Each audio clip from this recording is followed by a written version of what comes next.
ఇప్పుడు మీలో ముందున్న కంటే ప్రశాంతత ఉందా లేదా అని అడుగుతున్నా. ఉంది అంటే చేలిపైకెత్తండి.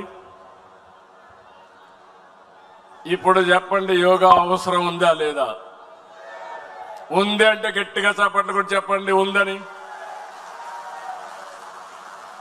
రెడీగా ఉన్నారా ప్రాక్టీస్కి? 21కి సిద్ధమా? యోగా ఆంధ్రకు సిద్ధమా అని మిమ్మల్ని అడుగుతున్నా.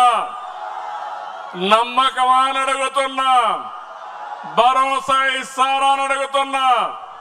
ప్రధానమంత్రి గారికి హామీ ఇమ్మంటారా అని అడుగుతున్నా. ఇమ్మంటారంటే ఆమోదంగా గట్టిగా చప్పట్లు కూడా చెప్పండి. మీరు, మీ కుటుంబం, మీ పిల్లలు కూడా యోగా ప్రాక్టీస్ చేయాలి. సింపుల్.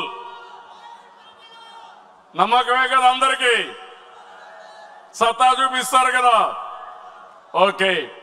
అయితే 21వ తారీఖున జరిగే యోగా ప్రపంచానికి ఆశ్చర్యం కలిగించే విధంగా మన రాష్ట్రం దీనికి నాంది పలకాల్సిన అవసరం ఉంది. రేపటి నుంచి నేను కూడా ఎక్కువగా ఇవి చెప్తా ఉంటాను, మాట్లాడుతూ ఉంటాను. దీన్ని లాజికల్ గా తీసుకెళ్దాం. ఇది ప్రపంచానికే మనం కానుగ్గా ఇచ్చినప్పుడు దాన్ని మనం ఉపయోగించుకుని మన జీవితాల్లో వెలుగులు తెచ్చుకోవాల్సిన అవసరం ఉంది. దానికి మీరందరూ సిద్ధంగా ఉండాలని చెప్పి కోరుకుంటూ ఈ తీర్మానాన్ని ఏకగ్రీవంగా బ్రహ్మాండంగా జయప్రదం చేస్తామని గట్టిగా హర్షాన్ని, ఆమోదాన్ని తెలియజేయాల్సిందిగా అందరినీ వెనకాలండే వాళ్ళు కోరుతున్నా. గట్టిగా చప్పట్లు కూడా చెప్పాలి, మారుమోగాలి.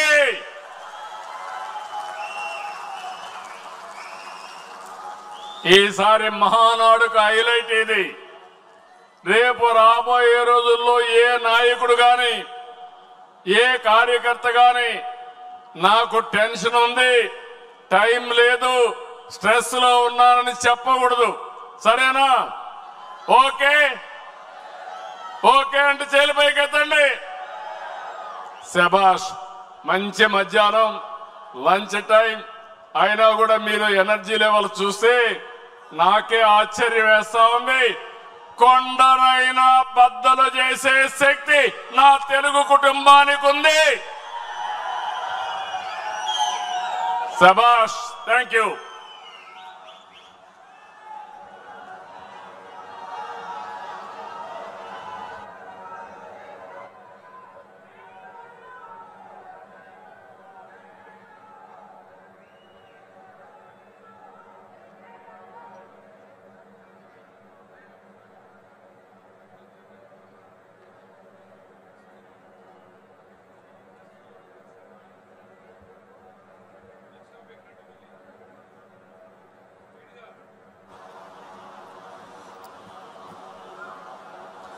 మన రాష్ట్రంలో వ్యాపారాలు బాగుండాలన్నా, కొత్తగా కంపెనీలు రావాలన్నా, మన పిల్లవాళ్ళందరికీ కూడా ఉద్యోగాలు రావాలన్నా మౌలిక సదుపాయాలు చాలా బాగుండాలి.